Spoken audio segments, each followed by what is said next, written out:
guys! Welcome back to my channel, Green Minds. Binibenta ko na po yung ibang halaman ko. Yung may kukupol po is 250. Yung nasa gitna, 200 pesos. And nasa parang gold na pot is 150. Ito naman pong silver satin. Ayan, napakahaba na po niyan. Paikot-ikot na po siya dyan sa pool niya. 250 po. Tapos, sa mga gustong umorder, nandyan po yung FB page. Ito po yung Mirabilis na Philodendron, 450. Ayan, nung binili ko yan, 2 dahon pa lang ngayon. 4 na dahon na siya. Sa Silang Cavite ko pa yan binili. Ito namang Lacerome, ayan, is 150 only. Yan, mura na po yan. Ayan, ano na yung mga ugat niya, naglalabasan. Ito namang Prince of Orange. Ayan, may bago na siyang dahon. Pang-4 na dahon niya. Ilang months na po yung naka-propa. So, stable na po yan. For only 200 pesos only. Tapos, ito namang Painted Lady. Ayan, 200 lang din po siya. Ayan, mga stable na po yan. Ayan po, mga philodendron, yung mga mahilig sa philodendron dyan. Yung sa mga nangongolek. Ayan po, Mirabilis, Lacerome, Prince of Orange, and Painted Lady. Tapos, ito naman is Dieffenbachia. Di ko lang alam yung exact ID niya kung cookies and cream ba yan. 150 lang siya. Yun, maganda. Matigas po yung dahon niya. Ito naman, 120. Yan, 120 lang din yung bili ko dyan. So, 120 lang din ibibenta. Ayan. Maganda po yung dahon niya. Parang rare ata po siya. Dati ha, ewan ko lang ngayon. Ayan, 2. Dieffenbachia. Meron ding Marian. Ayan, 50 pesos. Hindi ko lang naisama sa video. Ayan. Maganda po yung dahon ng isang yan. Parang plastic. Ito naman, Calathea. Sobrang lush niya po. Ayan, lush na siya. Tsaka, ang ganda ng paso niya. Mga naka-white pot na yan. Ayan, oh. Tanggalin nyo lang yung mga pangit na dahon. Tutubo rin naman yung bagong dahon. Maganda po siya. 200 pesos only. Ang ganda ng paso niya. Ito naman, Zebrina ba to? O, yung isa ata ornata ata o pinstripe. Hindi ko kabisado masyado. Basta Calathea sila. Ito naman is 150. 3 puno po yan. Ayan, naka-white pot na rin siya. Ayan. Ito, nasa malaking paso na po yan. Ang laki po ng paso niyan. Large po ata or XL ba? Basta malaki. Ayan, lush na rin. 200 pesos lang siya. Ang ganda ng dahon niya. Kaya ko siya binili dahil ang ganda talaga ng dahon niya. Ayan, sulit na po yan sa price nila.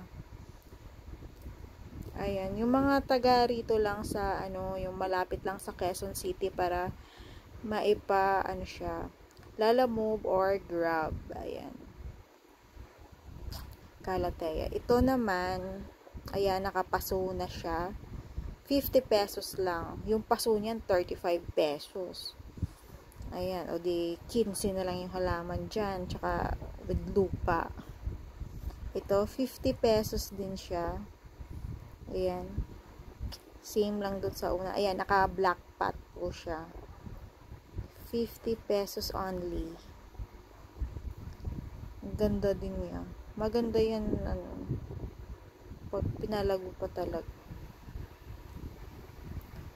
Ayan, meron tayong kukulyata dyan. Malaki na. Ito naman, Snow White. 3 puno. Ayan, naka-white pot na rin po siya. Linisan na lang. 100 pesos. Ayan.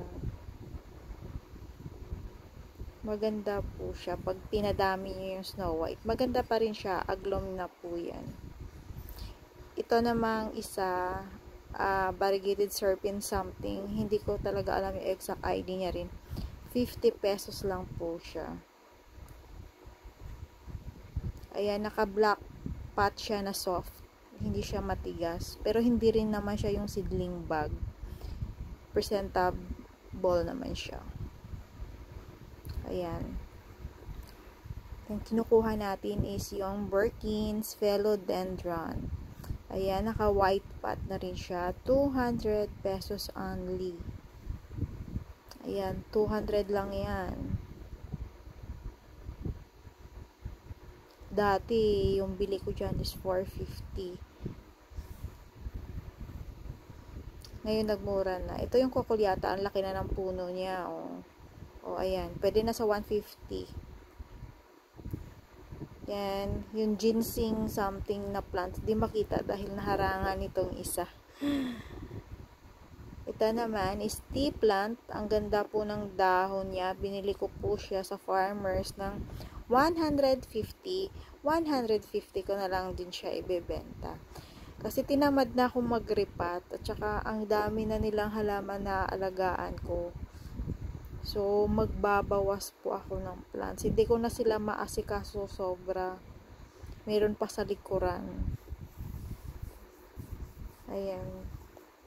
Nagkakagulo-gulo na sila. Hindi na maayos tingnan. Ayan, 150 lang po. Ang ganda ng dahon niya talaga. Choco something yung ano to, Choco Hawaiian, chocolate ba? Parang ganun.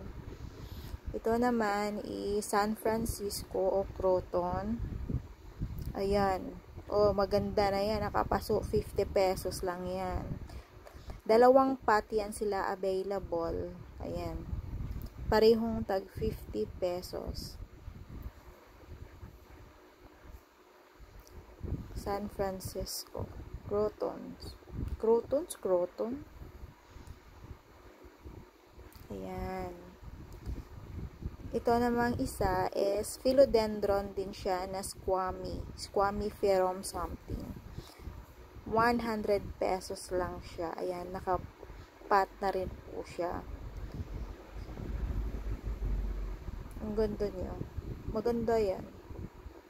Ito din, actually, binili ko siya ng 120 sa online. Tapos, may shipping fee ka pa, diba? Pero, ano na lang. Magkano ba yung nakalagay? 100 pesos na lang. Ayan. Nilipat ko pa sa white pot kasi nakasidling bag lang siya. Yung, 50 yon, yung EP na green at saka yung green emerald, 50 pesos. Ayan. 80 pesos, magandang pot yan na black. 80 pesos na lang siya. So, ito po yung iba. Ayan, sobrang init dito sa amin. Natutuyo po yung mga halaman. Ito, baka gusto nyo rin, silver button. Ang laki nyo, no? Pero, ito yung binibenta ko. Ito yung cookies and cream or albuba na money tree. Malaki na po siya. 750 only. Yung paso niyan is 80 pesos. Tapos, binili ko siya ng 500 pesos. Tapos, hindi siya ganyan kalaki. Malaki na siya. So, konti lang yung tubo ko dyan. Yan yung mga iba kong plants. Ito, Dracena. Family ng Dracena. Lucky plant din daw yan. 200 pesos. 3 puno po siya. Nasa malaking pot. Ito din, ang laki na nitong Paraiso birdie na to. Nasa 5 feet na po ata to. Nakapatong lang siya. Kaya, nasa pader. Pero, grabe. Mura na po yun sa 800 pesos. So, ayan po iba yung halaman ko. Ayan, maganda din tong basket na to na variegated. Basket plant. Ito naman, rich something. Forever rich para. Lush na yan. Ang daming puno niyan. Variegated is 250 pesos. Sobrang dami na nun. Hindi ka nalugi. Ayan, baka gusto niya rin yan. Burley Mark. Lush na rin siya. 150 lang yun kung gusto niyo. 150 pesos. Ayan, sobrang dami na nila. Ito, yucca plant na nilagay ko sa hanging pot, white pot. Ayan, maganda po siya. 250 lang. Ang ganda niya tingnan. Maganda din pala siya nakahanging. Pero, kayo kung gusto niyo ilipat, pwede rin naman. Ayan, pwede din yan. And, so, ito yung mga inano kanina video. Thank you for watching.